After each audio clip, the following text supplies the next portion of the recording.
O Papa Francisco fez ontem, durante a oração do Ângelus na Praça São Pedro, um apelo aos fiéis, que eles conversem à mesa, nas refeições, em vez de usarem o celular. Aspas aí. Eu me pergunto, mandei até no áudio da família isso daqui, viu? Eu me pergunto se você, em família, sabe como se comunicar, ou se você é como aquelas crianças nas mesas de refeição que ficam falando no celular. Temos que voltar a nos comunicar em nossas famílias, pais, crianças, avós, irmãos e irmãs.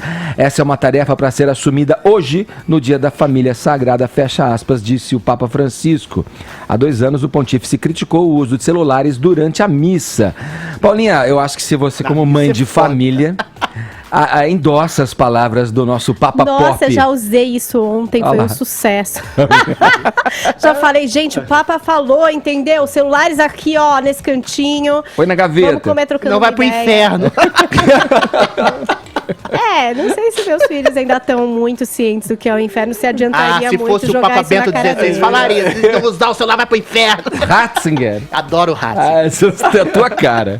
Mas eu acho que é uma coisa legal mesmo, mas enfim, já muita gente fala sobre isso, não só pela questão da conversa, mas até da relação com a comida, né? Tem um monte de pai que manda aquela galinha pintadinha ali, né, pra jogar aquela sopa rápido, terminar, agilizar, e aí péssimo. A criança acaba até desenvolvendo uma relação esquisita com essa hora de comer. E pode ser bom pro momento, mas péssimo pra vida, a longo prazo, né? Péssimo. Uma boa conversa, até sobre a comida, tá gostoso, não tá? Gostou disso, experimentou, como foi seu dia?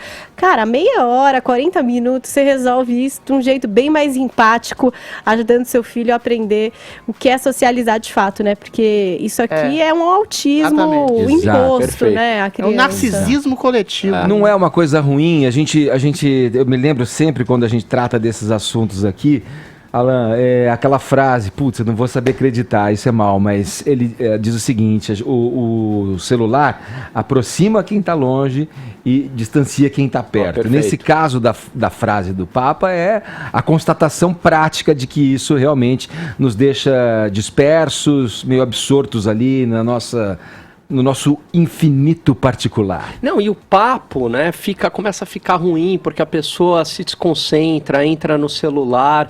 Eu acho péssimo ficar conversando com alguém, com um amigo, com um namorado, seja lá com quem for, né, e você ali no celular o tempo inteiro, né? Eu saio com um grupo aí de amigos, a gente vai nesses bares estilo Copo Sul, e um pega no pé do outro quando começa a entrar no celular, né? Sim. E eu acho que treina também a você cultivar mais a conversa, tentar deixar a conversa mais legal, porque, né, a conversa tá chata, você pega o celular. Não, tenta deixar a conversa mais legal, né? Sim. E a criança, como a Paulinha colocou muito bem, quando você não tem o celular, o tablet, enfim, é cômodo para os pais, mas ela treina a paciência, a criatividade, de ter que fazer alguma coisa num momento chato. E agora, tô sem o celular, vou ter que deixar isso aqui divertido. Carlos, a gente vai concordar em tudo agora nessa pauta? Só falta você estragar tudo mesmo time. Vai concordar tudo. Eu vou mais além. Eu acho que a conversa pelo celular, por redes sociais, por qualquer meio virtual, quando você fica muito aferrado a esse tipo de princípio de comunicação, isso tende a homogeneizar a própria personalidade do indivíduo. Sim. Quando você não tem a dimensão afetiva do contato humano, do olhar, da respiração, da pausa, do sentimento que a pessoa está esboçando ao dizer algo, eu não sei se você já teve essa coisa, é muito mais fácil brigar por uma conversa de WhatsApp que ao vivo, porque as entonações de ironia ou de gentileza não vão nas letras, né? Exatamente no espírito da letra. E isso confina, não só limita a possibilidade de comunicação, mas limita a sua própria personalidade. Sim. Porque a partir do momento que você tem uma preguiça de estabelecer uma relação humana de fato, você tem uma preguiça de estabelecer uma personalidade mais aberta exatamente ao contraditório. E é um tipo de inteligência que fica comprometido, né? O desenvolvimento de um tipo de inteligência, do convívio social, da argumentação ali, de ouvir, parar, silenciar, fica completamente comprometido. É isso que vocês estão me ensinando muito bem aqui, não interromper, não intercalar as frases, e estabelecer o respeito, muito bem. A opinião do contraste, você não ficar ansioso. Isso tudo você cria uma multiplicidade de narcisos coletivos. E aquilo que o Zygmunt Bauman fala muito bem, né? Você, quando está ao alcance do clima, clique, você deletar o outro, o primeiro esboço de falha de comunicação, vou partir para outra. Isso também se produz, se coloca, se traduz na realidade interpessoal. As pessoas falam, como é que eu dou um clique em você para apagar você da minha vida? E quando o relacionamento humano é exatamente estabelecer a sutura de falha de comunicação. Isso para casamento, para amizade, para irmandade. Agora, eu só queria colocar um ponto aqui, porque eu perdi o seio da minha família em Belo Horizonte, né? A minha família são vocês. Eu fico mendigando almoços para não falar no celular, mas o Edgar foge e a Paulinha foge. E eu consegui agarrar ela 2 vezes. A gente tá se conhecendo melhor, Adriles. Pois é, olha só que absurdo. Tem que se abrir ao contraditório. Pague o almoço pra mim, Edgar. Tudo leva um tempo. Mas me lembrou, Alan, 2 séries que Paulinha falou muito aqui a respeito, o Black Mirror, né? E o Years and Years, né? Essa coisa do clique, quando o Adriles fala, você tá um clique de sumir da minha vida e tal. É um pouco o conceito trazido como tema nessas 2 séries. Não sei se você assistiu Black Mirror e Years and Years também, que tratam em alguns episódios exatamente dessa questão, né, do clique fácil, da busca pelo clique, da falta de comunicação e da troca de ideias ali com tempo, com paciência, com o olhar, olho no olho, aquela coisa, né? Não, e outra coisa, né? Por exemplo, as pessoas se tornam, como o Adriles falou, muito mais agressivas, porque tá ali por trás da tela, no mundo virtual do que no mundo real. No mundo real, ela não vai ter aquela atitude, né? Você já tem a própria barreira ali da pessoalidade, é mais difícil, né?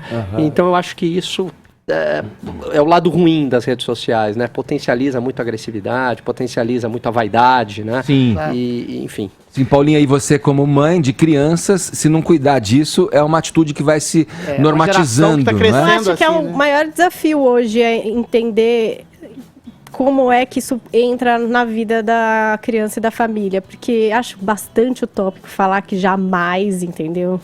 Eu mesma já paguei minha língua várias vezes. Claro. Mas eu acho que a gente tem que entender e tem que tentar ajudar que essas crianças, com os limites, consigam também compreender o impacto disso na vida delas. Porque é isso a longo prazo que a conta vai cair. E ninguém sabe direito qual vai ser essa conta, porque é algo relativamente novo. Eles são nativos digitais, é coisa que a gente vai virar uns viveu. bichos esquisitos, bichinhos esquisitos. Né? Já tá virando. Tá virando. Tem outra coisa Sendo também. positiva, quero imaginar que como pais responsáveis que somos, estamos refletindo, pensando sobre isso e que essas crianças terão também outras percepções. O Aros já falou aqui sobre os desconectados, os desfugados. Então, acho que já há questionamentos a respeito dessa intensidade que a gente vive com o digital. Boa. Não sei, veremos, Edgar. Veremos. A saber, eu vejo por mim, né? A gente é conectado, né? De alguma maneira, cada um a seu grau, a seu vício. A gente cada um com seu vício. é nativo analógico. Mas você... Então, exatamente, nós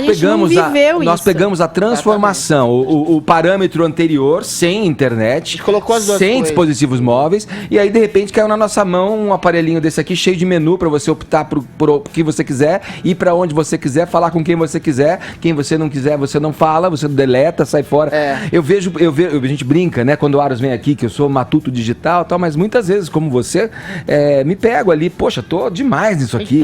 Aí dá uma aflição, assim. Meu irmão, que jogou fora o celular 3 vezes antes de se viciar, ele resistiu muito, por exemplo. Ele não queria a vida de celular. Aí começa com a desculpa, não, mas o trabalho, eu preciso para trabalhar e tal. Só que o tempo que você fica trabalhando aqui é muito inferior, vamos combinar?